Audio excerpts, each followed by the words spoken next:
போலாமா? ரெடியா? சட்டமன்ற பொது தேர்தலுக்கு முன்பாகவும் பொது தேர்தலுக்கு பின்பாகவும் தொடர்ச்சியாக விடுதலை சிறுத்தைகள் கட்சியினுடைய நகர்வுகளை, விடுதலை சிறுத்தைகள் கட்சியை மையப்படுத்தி பல்வேறு ஊகச் செய்திகளும், அவதூறு செய்திகளும், தவறான பரப்புரைகளும் நடைபெற்று வருகிறது. அதிலும் குறிப்பாக சட்டமன்ற தேர்தலுக்கு பிறகு விடுதலை சிறுத்தைகள் கட்சியிலிருந்து மிகப்பெரிய அளவில் கட்சியை விட்டு போகின்ற நிலை இருக்கிறது என்பதான ஒரு தோற்றத்தை ஏற்பட சில பேர் முனைகின்றனர். பொதுவாகவே ஒவ்வொரு தேர்தல் முடிவுக்கு பிறகும் பல்வேறு இயக்கங்களில் இருக்கக்கூடியவர்கள் தங்களுடைய தேவைகளின் அடிப்படையில் கட்சி மாறுவது என்பது வெகு இயல்பாக நடைபெறக்கூடிய ஒரு நடவடிக்கை. இது எல்லா காலகட்டத்திலும் எல்லா தேர்தல் முடிவுகளுக்கு பிறகும் நடைபெறும். நடந்து முடிந்த சட்டமன்ற தேர்தலை பொறுத்தவரை பொதுவாக ஒவ்வொரு தேர்தலிலும் எதிர்பார்க்கக்கூடிய முடிவு என்பது இரண்டு திசைகளிலே இருக்கும். அந்த இரண்டு திசைகளிலும் இல்லாமல் புதுவிதமாக ஒரு திசையில் ஒரு முடிவு என்கின்ற அளவிலே சட்டமன்ற தேர்தல் முடிவுகள் வந்த பிறகு ஒவ்வொரு நாளும் நம்மால் பார்க்கக்கூடியது பல்வேறு இயக்கங்களிலிருந்து கட்சியை விட்டு கட்சி போவது என்கின்ற நிலையை நம்மால் பார்க்க முடிகிறது. ஆனால் விடுதலை சிறுத்தைகள் கட்சியை பொறுத்தவரை அது போன்ற ஒரு நிலை இல்லை. யாரோ ஓரிருவர் அதிருப்தியின் காரணமாக கட்சியை விட்டு விலகக்கூடிய நிலை இருக்கிறது. ஆனால் அதையே ஊடகங்களில் மிகப்பெரிய அளவில் நேற்றைக்கு கட்சியிலே சட்டமன்ற உறுப்பினராக இருந்தவர், மாநில பொறுப்பிலே ஊடக மையத்தினுடைய முதன்மை செயலாளராக இருந்தவர், அவர் ஒருவர் கட்சி மாறிய பொழுது பல்லாயிரக்கணக்கானோர் விடுதலை சிறுத்தைகள் கட்சியிலிருந்து விலகி இருக்கின்றனர் என்கின்ற ஒரு தோற்றத்தை, ஒரு செய்தியை பல்வேறு ஊடகங்களில் பதிவு செய்து ஒளிபரப்பி வருகின்றனர். ஆனால் உண்மையில் திராவிட முன்னேற்றக் கழகத்தின் அதிகாரப்பூர்வமான ஏடான முரசொலியிலேயே வழக்கமாக இதுபோன்று ஒரு கட்சியிலிருந்து ஒருவர் மற்றொரு கட்சிக்கு போகிறார் என்கின்ற பொழுது அவருடன் செல்லக்கூடியவர்கள், அவருடன் கட்சி மாறியவர்களுடைய பட்டியல் வெளியிடப்படும். மேலெழுந்த வாரியாக 1200 பேர் இணைந்திருக்கிறார்கள் என்கின்ற ஒரு தோற்றத்தை ஏற்படுத்தி, அதுவும் 1200 பேரும் விடுதலை சிறுத்தைகள் கட்சியை சார்ந்தவர்கள் என்கின்ற தொனியில் செய்திகள் பரப்பப்பட்டு வரக்கூடிய நிலையில் முரசொலியிலேயே விடுதலை சிறுத்தைகள் கட்சி உள்ளிட்ட என்கின்ற ஒரு தலைப்பை போட்டிருக்கிறார்கள். அதற்கு பிறகு அவர்கள் வெளியிட்டிருக்கக்கூடிய செய்தியில் உள்ளே சென்று பார்த்தீர்கள் என்று சொன்னால் ஒரு 4 பேருடைய பெயர்கள் மட்டுமே விடுதலை சிறுத்தைகள் கட்சியை சார்ந்தவர்கள் என்கின்ற செய்தியை பதிவு செய்திருக்கிறார்கள். அந்த 4 உண்மை என்று எடுத்துக்கொண்டால் கூட 4ஓடு 1 5 என்கின்ற அளவிலே தான் கட்சி தாவல் அல்லது கட்சி மாறி இருக்கக்கூடிய நிகழ்வு நடைபெற்றிருக்கிறது. ஆனால் 1000க்கும் மேற்பட்டோர் விடுதலை சிறுத்தைகள் கட்சியை விட்டு விலகி இருக்கின்றனர் என்கின்ற தோற்றத்தை ஏற்படுத்துகின்றனர். அதிலேயும் கூட அந்த செய்தியிலே கூட கட்சியினுடைய செய்யூர் சட்டமன்ற உறுப்பினராக இருந்தவர், அவருடன் சென்றிருக்கக்கூடியவர்கள் சென்னையிலே இருக்கக்கூடிய 189வது வட்டம், 188வது வட்டம், 197வது வட்டம் குறிப்பிடப்பட்டிருக்கிறது. ஆக இது ஒரு தவறான செய்தியை பரப்பி வருகின்றனர் என்பது ஒன்று. மற்றொன்று, கட்சியை விட்டு விலகி இருக்கக்கூடிய முன்னாள் சட்டமன்ற உறுப்பினர் மதிப்புக்குரிய பாபு அவர்கள் கட்சியிலே இணைந்த பிறகு வெளியிலே வந்து செய்தியாளர்களை சந்திக்கின்ற பொழுது, செய்தியாளருடைய கேள்விக்கு பதிலளிக்கின்ற பொழுது பல்வேறு கேள்விகளுக்கு பதிலளித்துவிட்டு அவராகவே இன்னும் ஒன்றை சொல்கிறேன் என்று ஒரு செய்தியை பேசிவிட்டு சென்றிருக்கிறார்.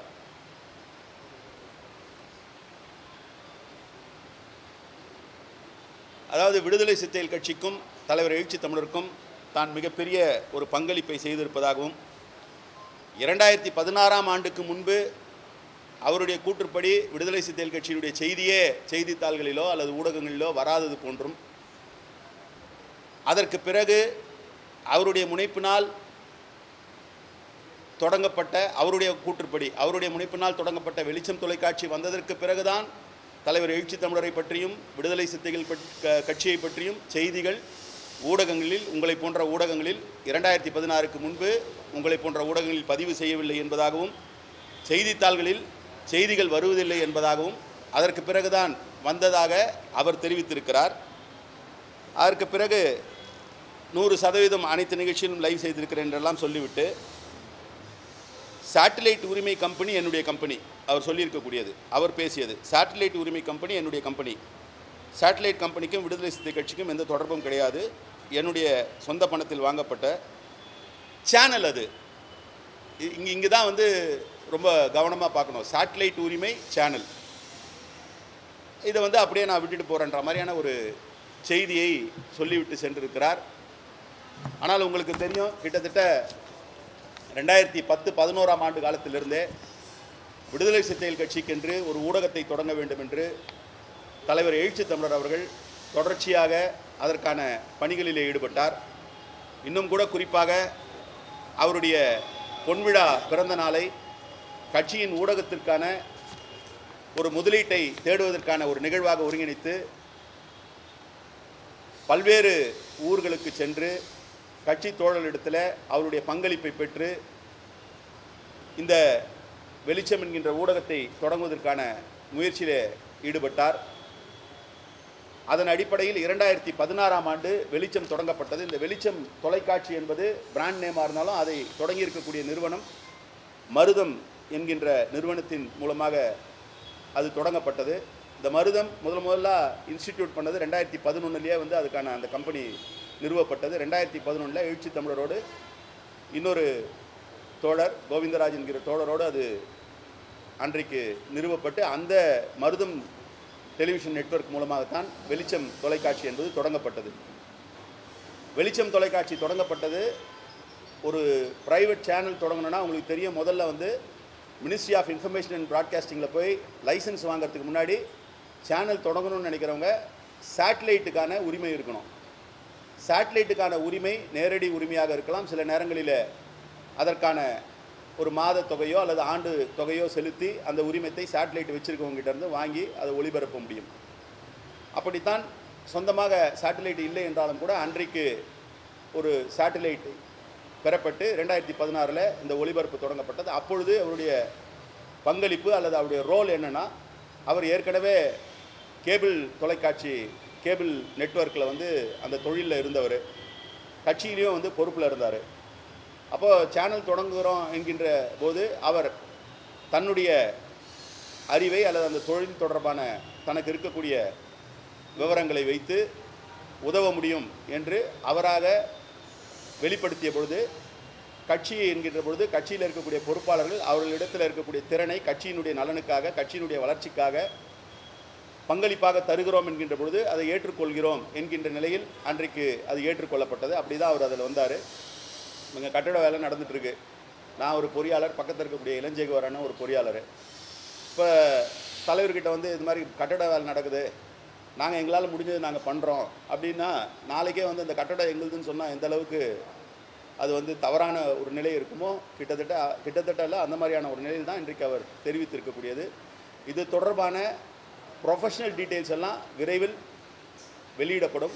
ஆனால் இன்றைய சூழலில் நான் சொன்னது மாதிரி சேட்டிலைட் உரிமத்தை பெற்று அதற்கு பிறகு எம்ஐபியில் மினிஸ்ட்ரி ஆஃப் இன்ஃபர்மேஷன் அண்ட் ப்ராட்காஸ்டிங்கில் அவங்க ஒரு நாம்ஸ் வச்சுருக்காங்க. எம்ஐபியில் வந்து இந்த சேட்டலைட் உரிமத்தை பெற்று லைசன்ஸ் வாங்கும்பொழுது அதுக்கு ஒரு டெபாசிட் தொகை கட்டணும். இன்றைக்கி 5 கோடி, அன்றைக்கு 10 கோடியாக இருந்தது. அந்த டெபாசிட் தொகையை கட்டி அதற்கு பிறகு நீங்கள் வந்து இதற்கு தேவையான தளவாடங்கள் இதையெல்லாம் நிறுவனம். அவருடைய ரோல் எங்கே இருந்தது அப்படின்னா, அவர் வந்து கிளைம் பண்ணுற அளவுக்கு ஒட்டுமொத்தமாக அவர்தான் கிளைம் பண்ணுற அளவுக்கு இதில் ஒன்றுமே இல்லை. அவருடைய ஸ்டேக்ஸ் இருந்தது, ஒரு பங்களிப்பு இருந்ததா என்று கேட்டால் உண்மை, அதை யாரும் மறுக்க முடியாது. அவ்வளவுதானே தவிர இன்றைக்கி ஆனால் பொதுவெளியிலே பேசுகின்ற பொழுது ஏதோ இந்த கட்சிக்கும் தலைவருக்கும் அந்த சேனலையே அப்படியே கொடுத்துட்டோன்ற மாதிரியான ஒரு தோற்றத்தை ஏற்படுத்தி இருக்கிறார். இது மிக மிக தவறு. அவர் விமர்சனங்கள் எதையும் வைக்கவில்லை என்கின்ற ரீதியில் பேசினாலும் கூட விமர்சனங்களை கடந்து இது மிகப்பெரிய ஒரு பொய் அல்லது மிகப்பெரிய ஒரு அபகரிப்பு என்பதாகத்தான் பார்க்க முடிகிறது. ஆகவே இது தொடர்பாக நியாயமான விளக்கத்தை அவர் கொடுப்பார் என்று எதிர்பார்க்கிறோம். அவர் கொடுக்கவில்லை என்றாலும் கூட இது தொடர்பான விவரங்கள் தலைவர் எழுச்சி தமிழர் இன்றைக்கு புதுடெல்லி சென்றிருக்கிறார். அவர் திரும்பிய பிறகு அது வெளிப்படுத்தப்படும். இப்போ நான் குறிப்பிட்டது மாதிரி இந்த MIBயில் இருக்கக்கூடிய தொகையை செலுத்துவதற்கும் இந்த வெளிச்சம் தொலைக்காட்சிக்கான தளவாடங்களை நிறுவுவதற்கும் அதற்கான அலுவலகத்தை அமைப்பதும் அதில் பணியாற்றக்கூடியவர்களுக்கு மாதந்தோறும் வழங்கக்கூடிய சம்பளம் போன்றவற்றையும் ஒவ்வொரு மாதமும் அதற்கு செலவு செய்யக்கூடிய தொகையும் இது எல்லாவற்றிலுமான பங்களிப்பு விடுதலை சிறுத்தைகள் கட்சியினுடைய லட்சோப லட்சம் தொண்டர்கள் அவர்கள் கொடுத்த அந்த பங்களிப்பையும் கடந்து தொடர்ந்து அவர்கள் அளிக்கக்கூடிய பங்களிப்பின் மூலமாகத்தான் அது இயங்கி வருகிறது. இங்கே இருக்கக்கூடிய இப்போ இந்த சேட்டலைட் சேனல்ஸோட நிறுவனர்களுக்கு தெரியும், இதில் பணியாற்றக்கூடிய உங்களுக்கு தெரியும், சேட்டலைட் சேனலை ரன் பண்ணுறதுன்றது எவ்வளவு சிரமமான சூழல், அதில் வந்து எத்தகைய நிலையில் வந்து என்ன வருமானம் இருக்குன்றதுலாம் உங்களுக்கு தெரியும். இதெல்லாம் கடந்து இன்றைக்கும் அது இயங்குகிறது என்று சொன்னால் அந்த நேரத்தில் பங்களித்தது மட்டுமல்ல, இன்னமும் தொடர்ந்து விடுதலை சிறுத்தைகள் கட்சிக்காக பங்களிக்கக்கூடிய விடுதலை சிறுத்தைகள் கட்சியினுடைய தொண்டர்களுடைய பங்களிப்பால் தான் அது இன்றைக்கும் தொடர்ந்து இயங்கி கொண்டிருக்கிறது.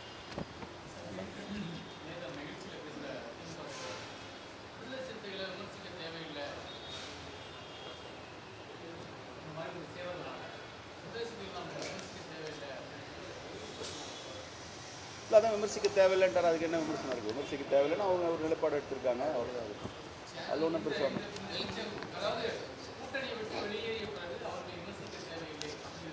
நீங்கள் எப்படி வேணால் இன்டர்பிரேட் பண்ணலாம். அவர் என்ன நினச்சி சொன்னாருன்னு தெரில. அவர் வந்து அவருடைய ஒரு என்ன சொல்கிறது, அவருடைய ஒரு பண்பாக வந்து வெளிப்படுத்தணும்னு நினைக்கிறாரு. விமர்சிக்கிறாங்களோ விமர்சிக்கலையோ இந்த மாதிரியான ஒரு விமர்சிக்கலைன்ற அதே நேரத்தில் வந்து ஒரு பாபு அவர்கள் தெரிவித்த கருத்தை அவர் அப்படியே என்டாஸ் பண்ணி பேசியிருக்காரு. அது மாதிரி வெளிச்சம் தொலைக்காட்சியை வந்து வச்சுருக்காரு. அது அது அது தொடர்பான கூடுதல் விவரங்களை பெற்று பேசியிருக்கலாம் என்பதுதான் என்னுடைய கருத்து. ஏன்னா அந்த மாதிரி கிடையாது. அது வந்து அவர் சொன்னது வேணால் அவர்கிட்ட அப்படி சொல்லியிருக்கலாம். ஆனால் அவர் சொன்னதில் உண்மை இல்லை. அதையும் நம்ம பார்க்க வேண்டியிருக்கு.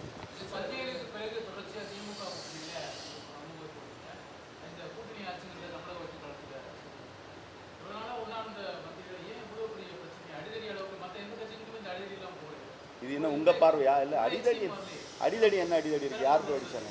அது அங்கே இருக்கக்கூடிய அவங்க கட்சியில் இருக்க, ஏன்னா அதை அவரே டிசோன் பண்ணியிருக்காரு. திமுகவினுடைய தலைவராக இருக்கக்கூடிய மதிப்புக்குரிய தளபதி அவர்களே வந்து அதை டிசோன் பண்ணியிருக்காரு. அவர் ஆர்எஸ் ஆஃபீஸ்லேருந்து டிசோன் பண்ணி தான் வந்து இது மாதிரிலாம் பேசக்கூடாது. அது கட்சி தொண்டர்களுடைய சென்டிமெண்ட்டு. நீங்கள் வந்து திமுக தரப்பில் நீங்கள் இதை சொல்கிறீங்க, திமுக தரப்பில் காங்கிரஸோட வந்து கைகலப்பு ஏற்பட்டது. அது இதுக்கு முன்னாடி நடந்த சம்பவம். இது அங்கங்கே இருக்கக்கூடிய தொண்டர்களுடைய உணர்வுகளை வந்து வெளிப்படுத்துறத வந்து நம்ம வந்து அதிலெல்லாம் வந்து நீங்கள் ஒன்றும் பார்க்க முடியாது. கடந்த காலங்களையும் இதெல்லாம் நடந்திருக்கேன். தமிழ்நாட்டில் வந்து எவ்வளோ காலகட்டத்தில் கூட்டணி தொடர்பான நிகழ்வுகள் நடக்கும்போது தொண்டர்கள் ரியாக்ட் பண்ணுறதை வந்து நீங்கள் வந்து தலைமைகளோடு பொருத்தி பார்க்க முடியாது. அப்படி தான் நீங்கள் பார்க்கணும்.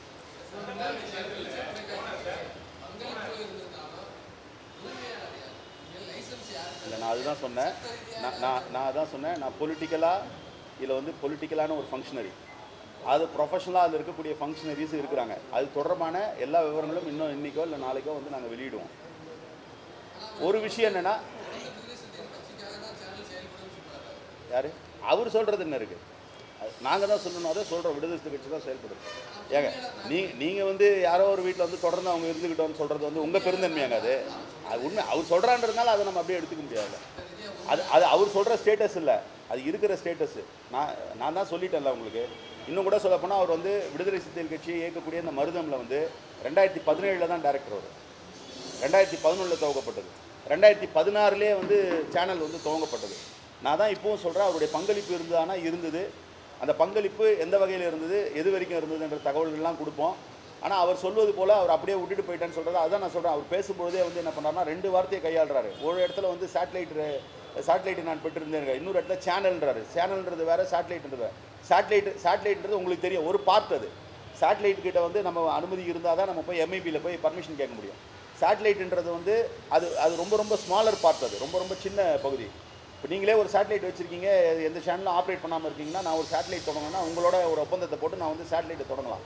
அது ஒரு பார்ட்டு தான். அந்த பார்ட்டில் வந்து அதுலேயும் அவருக்கு வந்து ஒரு அந்த பார்ட்டு தான் இருக்குது பங்களிப்பு. அதனால தான் சொல்கிறேன். இது ஏன்னா இது வந்து ஒரு செய்தி வந்து கீழே வந்து எல்லா இடத்துலையும் பரவிட்டு இருக்கு. கட்சியில் இருக்கக்கூடிய தோழர்கள் எல்லாம் வந்து ரியாக்ட் பண்ணுறாங்க, இது மாதிரி எங்களுடைய பங்களிப்பு இருக்குன்னு. அதுதான் நான் சொல்லிட்டேன். அவர் சொல்கிறாரு, நான் சொல்லியிருக்கேன், அது இல்லை அப்படின்றாரு. நான் இப்பவும் சொல்கிறேன், அவரோட ஸ்டேக்ஸ் வந்து இருக்குது, இல்லைன்னு வந்து மறுக்கல. அது எந்த அளவுக்கு என்னன்றது வந்து விரைவில் வந்து வெளிப்படுத்தப்படும். அது ஏன்னா ஒரு ஆடிட்டர் ஸ்டேட்மெண்ட் ப்ரெஸ் மீட்டில் வந்து நம்ம வந்து போகிற போக்கில் வந்து நம்ம சொல்லிட்டு போக முடியாது. எங்களுக்கு உரிமை இல்லை, எங்கள் சேனல் தான் அது, விடுதலை சிறுத்தை கட்சி சேனல் தான் அது, மருதமோட சேனல் தான். புரியல. இல்லை எனக்கு என்ன இழப்பு இருக்குது? யார் இருப்பாங்க? கட்சி வந்து மென்மே கம் மென்மே கோன்ற மாதிரி இந்த அமைப்பில் யார் வேணால் வரலாம் போகலாம். இன்னொரு விஷயத்தையும் சொன்னேன், இங்கேருந்து யார் போனாலும் போகிறவங்க வேணால் ஒரு ஆள் போகலாமே தவிர இந்த கட்சியினுடைய கட்டமைப்பு அந்த மாதிரி இருக்குது. அதிருப்தியை வந்து ஏற்படக்கூடியவங்க போனாலும் இந்த கட்சியினுடைய கட்டமைப்பு என்றைக்கும் வந்து உறுதியாக இருக்கக்கூடிய ஒரு கட்டமைப்பு, எழுச்சி தமிழரை நம்பி இருக்கக்கூடிய கட்டமைப்பு. அதனால் அது ஒன்றும் பெரிய இழப்பு. காலத்தில் வந்து இலைகள் உதிருங்க, இலை உதிர் காலத்தில் இலைகள் உதிரும். இதனால் வந்து செடிக்கு வந்து பாதிப்பான்னு கேட்கக்கூடாது. அந்த இலை உதிர்றதுனாலேயே அந்த செடி இன்னும் பலம் பெற்று பூத்து குழுங்கும்.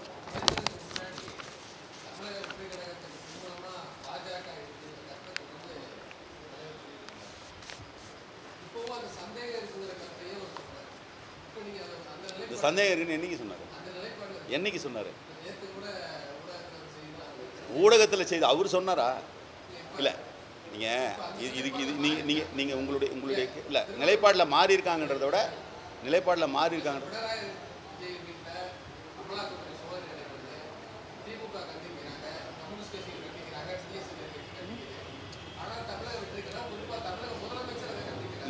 நீங்கள்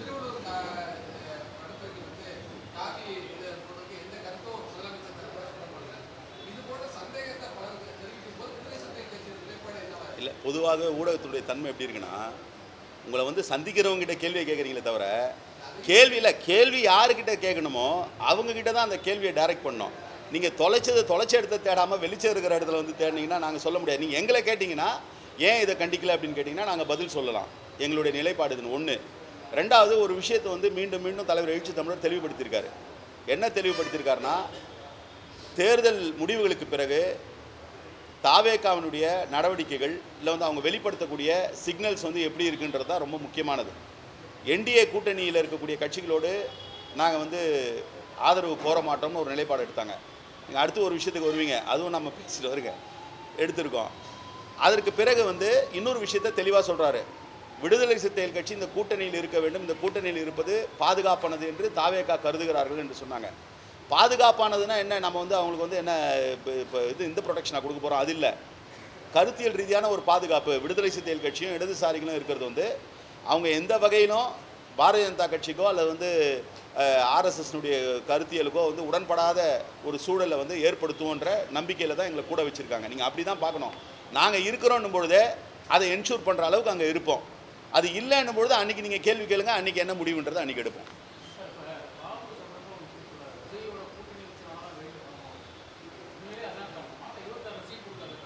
இல்லை, அது வந்து அந்த காரணத்தை அவர்கிட்ட தான் கேட்கணும். நான் தான் சொன்னேன், அதிருப்தி அப்படி இல்லைங்க. நீங்கள் என்ன நினைக்கிறீங்கன்றது எனக்கு எப்படி தெரியும்? தனி மனிதனாக ஒருத்தர் நினைக்கிறது எப்படி எனக்கு தெரியும்? கட்சியினுடைய நிர்வாக ரீதியாக உண்மையான காரணம் என்ன? அவர் வந்து தேர்தல் வேட்பாளர் அறிவித்ததுலேருந்து அவர் வரல.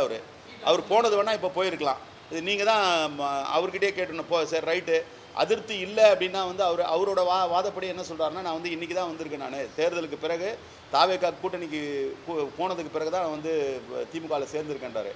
ஆனால் வேட்பாளராக வந்து வேட்பாளர் பட்டியல் அறிவிக்கப்பட்ட நாள்லேருந்து அவர் வந்து எந்த விதமான நடவடிக்கையும் ஈடுபடல. உண்மையிலேயே வந்து அவருக்கு அதிருப்தி இல்லைன்னா அப்போ அதில் ஈடுபட்டிருக்கலான்றது தானே ஒரு கேள்வியாக இருக்குது. இப்போ நீங்களே அதை சிந்திச்சு பாருங்கள். இப்போ நான் வந்து அடுத்த நாள் இங்கே வந்து தலைமைக்கு வந்து நான் பாட்டே வேலையை பார்த்துட்ருக்கேன். தோழர் ஷானவாஸ் கூட வந்து பிரச்சாரத்தில் ஈடுபட்டார். அப்போ அவர் வந்து இந்த மாதிரியான எந்த விதமான செயல்பாடு இல்லைன்னா அப்புறம் அது அதிருப்தியாக தானே இருக்க முடியும். ஒருவேளை தொடர்ந்து அவர் பயணிச்சுட்டு தேர்தல் முடிவுக்கு பிறகு இந்த மாதிரியான ஒரு முடிவு எடுத்துட்டாங்க கட்சி அப்படின்னு ஒரு நிலைப்பாடு எடுத்தார்னா அதை வந்து பொருத்தி பார்க்கலாம். ஆனால் அப்படி இல்லையே.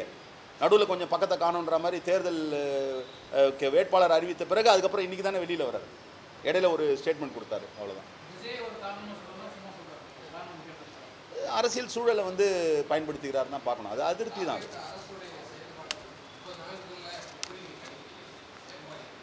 இல்லை, இப்போ நானும் என்னோடய பதிவுகள் போட்டிருக்கேன். எழுச்சி தமிழரும் பல நேரங்களில் வந்து கருத்துக்களை வெளிப்படுத்தியிருக்காரு. நம்ம சொன்னது மாதிரி இப்போ இந்த எம்எல்ஏக்கள் வந்து 3 பேர் ரிசைன்மெண்ட் வந்து தொடர்பாக கூட வந்து கட்சியின் சார்பாக வந்து தலைவர் எழுச்சி நம்ம கருத்து சொல்லியிருக்காரு.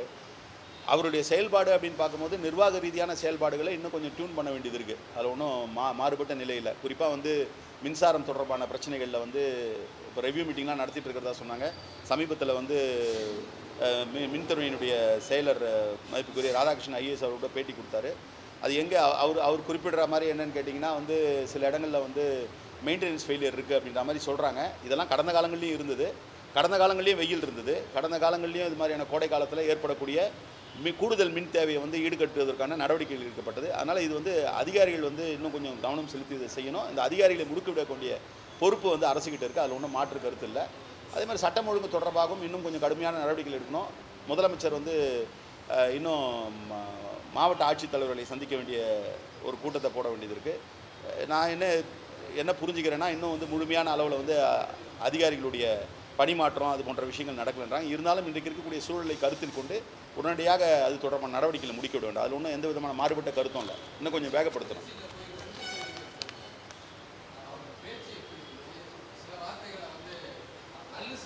இல்லை, நீங்கள் எல்லாமே ரியாக்ஷன்லாம் முடிச்சு இன்றைக்கி வந்து இந்த ப்ரெஸ் மீட்டே வந்து குறிப்பாக இல்லை, நான் சொல்லிடுறேன். இப்போ நீங்கள் இது நடந்து என்னைக்கு போனார் அவர்?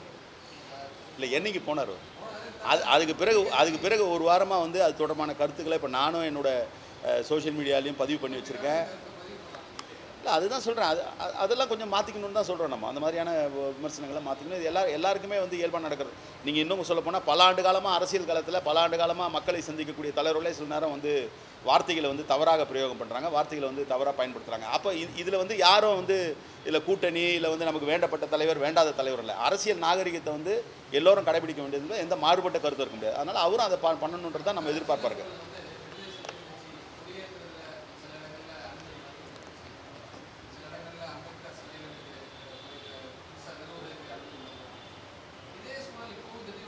இல்லை, அதுதான் அன்றைக்கி உடனடியாக வந்து அன்றைக்கி வந்து கட்சியினுடைய பொதுச் செயலாளர் ரவிக்குமார் வந்து ஒரு பத்திரிகையாளர் சந்திப்பு செஞ்சார். அதே நிலைமை நீடிக்குதுன்றதை விட கவர்னன்ஸில் இருக்கக்கூடிய ஏற்கனவே நாங்கள் சொல்லும் பொழுதும் அப்போவும் நீங்கள் என்ன சொன்னீங்க, நீங்கள் வந்து அரசை வந்து குற்றம் சொல்ல மாட்டீங்க. திமுக அரசில் வந்து சேலத்தில் இப்போ நடைபெற்ற பொழுது இது வந்து அங்கே இருக்கக்கூடிய அதிகாரிகளுடைய நடவடிக்கை இல்லை வந்து அதிகாரிகள் வந்து ஆட்சி மாறினாலும் காட்சி மாறலன்ற நிலைமைக்கு அதிகாரிகள் தான் காரணம், அவங்களுடைய இன்ஃப்ளூயன்ஸ் தான் அது நடந்ததுன்னு சொன்னோம். அப்போவும் என்ன மாதிரியான குற்றச்சாட்டை முன் வச்சிங்கன்னா, நீங்கள் வந்து அரசை வந்து ஆளுகின்ற அரசுக்கு வந்து கூட்டணியில் இருக்கிறீங்க, நீங்கள் வந்து அரசை சொல்ல மாட்டீங்கன்னு.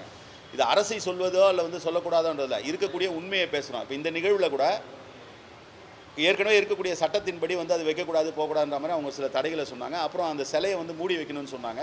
சிலையை மூடி வச்ச பிறகு அதை வந்து அப்புறப்படுத்த மாட்டாங்க. ஆனால் சிலையை மூடி வச்ச பிறகு அப்புறப்படுத்தியிருக்காங்கன்றத ரவிக்குமார் அண்ணன் வந்து அன்றைக்கே வந்து செய்தியாளர்களை சந்தித்து சொல்லியிருக்காரு.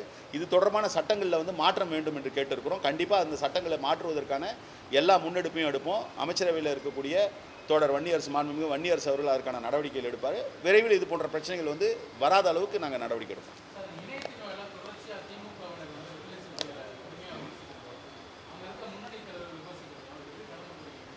இது நீங்கள் ஒரு விஷயத்தை வந்து புரிஞ்சுக்கணும். இது இணையத்தில் வந்து ஒரு கட்சியினுடைய தலைவர் படத்தையோ அல்லது அந்த கட்சி வந்து இப்போ நாங்கள் இருக்கோன்னா அம்பேத்கர் படத்தை போட்டு ஒருத்தர் எங்களுக்கு ஆதரவான கருத்து எழுதுனா அவர் வந்து கட்சிக்காரன் கிடையாது. இது எல்லா கட்சிகளுக்கும் பொருந்தும். கட்சி பொறுப்பாளர்கள்னால் வந்து அது மாதிரி இருந்ததுன்னா நடவடிக்கை எடுப்போம். அந்த மாதிரி சமீபத்தில் கூட நடவடிக்கை எடுத்துருக்குறோம்.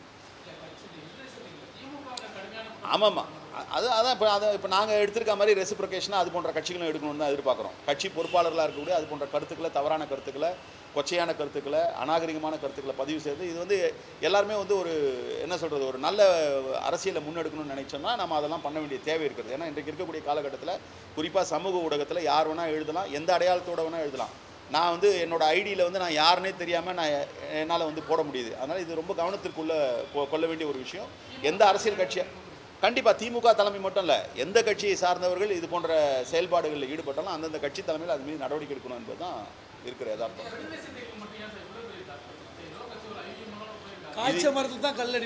அது மட்டும் இல்லை, இது வந்து ஒரு சோஷியல் ஸ்டிக்மா. அது விடுதலை சிறுத்தைகள் கட்சி யாருக்கான கட்சி என்கின்ற பொழுது ஒடுக்கப்பட்ட மக்களுக்கான கட்சி, ஒடுக்கப்பட்ட மக்களுடைய தலைநிமிருக்கான கட்சி என்கின்ற பொழுது இது வந்து காலங்காலமாக இருக்கக்கூடிய இந்த சமூகத்தில் இருக்கக்கூடிய ஒரு சூழல்.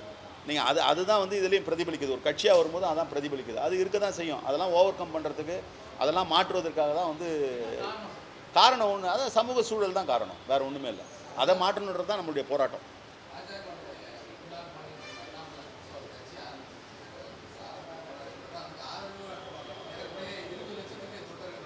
வாழ்த்துக்கள். நீங்கள் அந்த ஆதரவுனா வந்து அவர் என்ரோல் பண்ணது தானே. அது நீங்கள் யூடியூப் வியூவர்ஸ் மாதிரி தான். யூடியூப் வியூவர்ஸில் வந்து இப்போ நம்ம பேசுகிற ஒரு இதில் வந்து 5 மில்லியன் வந்ததுன்னா 5 மில்லியன் ஃபாலோவர்ஸ் இருக்காங்கன்னா 5 மில்லியன் பேரும் என்னுடைய தொண்டர்களா? இல்லை, கிடையாது. அந்த மாதிரி தான் எல்லாம் ஒரு ஹைப்பு தான்